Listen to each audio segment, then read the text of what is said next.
Before I finally sat down and watched The Quiet Place, I assumed I was gonna hate it, and after watching both films, I've got loads to say, but I'll condense it to only the meatiest parts that I can throw at you. Give me the meat, and give it to me raw. A Quiet Place is about a family trying to live their lives after alien creatures have wiped out a large portion of the human race. Their daughter is deaf, so they know sign language and can communicate without making too much noise. Let's discuss the aliens. They seem to have arrived on the planet, hitching a ride off of meteors and invaded worldwide. They hunt by sound and are extremely durable as well as strong. They don't seem to be all that intelligent, as they simply just attack sounds that they hear.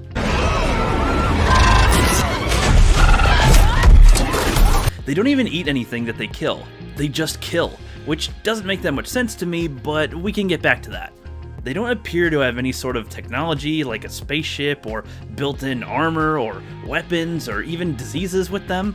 They also don't communicate with each other or coordinate any attacks like pack hunters might, like with wolves.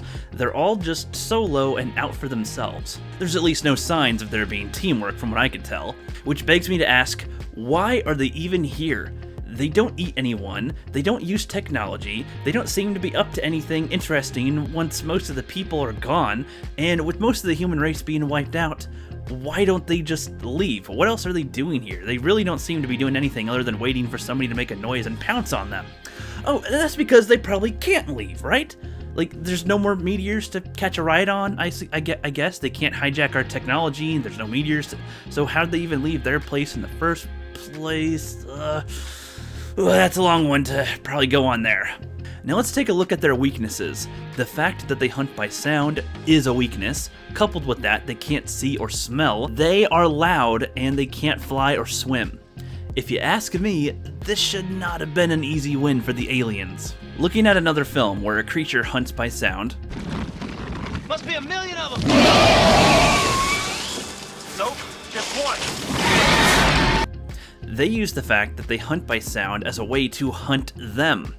Take one of these, walk right out there with the fuse lit and let them take me down. Boom.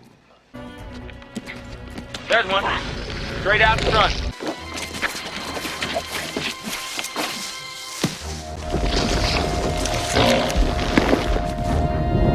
Yeah, all right. You just hook up some dynamite to a remote control car, send it out, and once they swallow it, boom! The aliens in The Quiet Place seem to open up their fleshy bits when they're about to strike, so I can't see how these things can't be killed easily enough.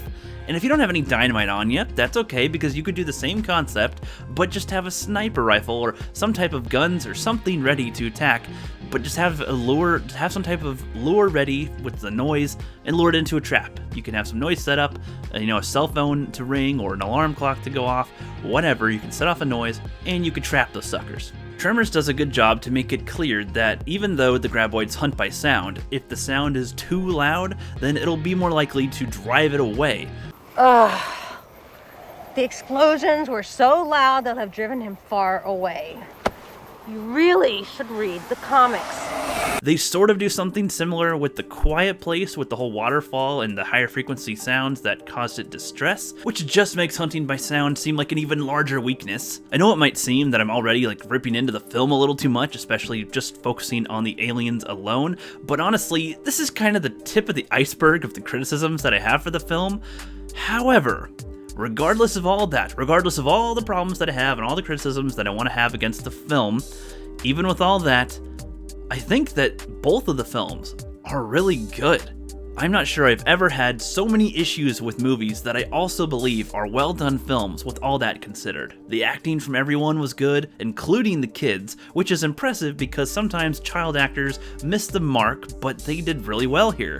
Having the daughter be deaf was an excellent choice because it gives a logical reason for how they already know sign language, and not to mention the other layers around being deaf and in a world where creatures hunt by sound is also compelling. The human and emotional aspects throughout the film make so many of the flaws forgettable while watching. I did find it odd that they were trying to have a baby amongst all the chaos of these creatures that hunt by sound and everything, but it makes sense to try to push forward anyway. You can't just give up. If you don't even try to push the future generations forward, then there's not going to be one in the first place. Coupled with that, trying to have a baby, the choice to show a child get killed early in the movie was excellent because it tells the audience that no one is safe, not even the children. The part that freaked me out the most was when the mother stepped on that nail on the staircase. Ugh, the aliens might as well have been cuddly Care Bears in the terms of comparisons to scariness, because I got the heebie-jeebies watching the pregnant mom step full force on that nail. Ugh.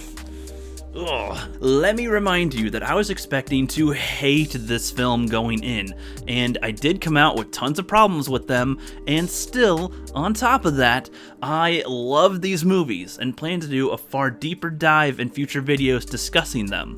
I know that I promised like a hardcore, densely packed meat of a review here, but consider this a tease for later, because I need to watch the movies again and discuss them with some other people that watch them as well as do more research in the making of the film in general so that I can be a lot more knowledgeable on a future review, on like a future full-scale type of review. This is a little teaser of one because I want to go deep into this. I freaking love these films. Thank you all for listening, and if you want to catch my initial reaction, check those out on the Phantom Collective YouTube channel, and have a great rest of your day.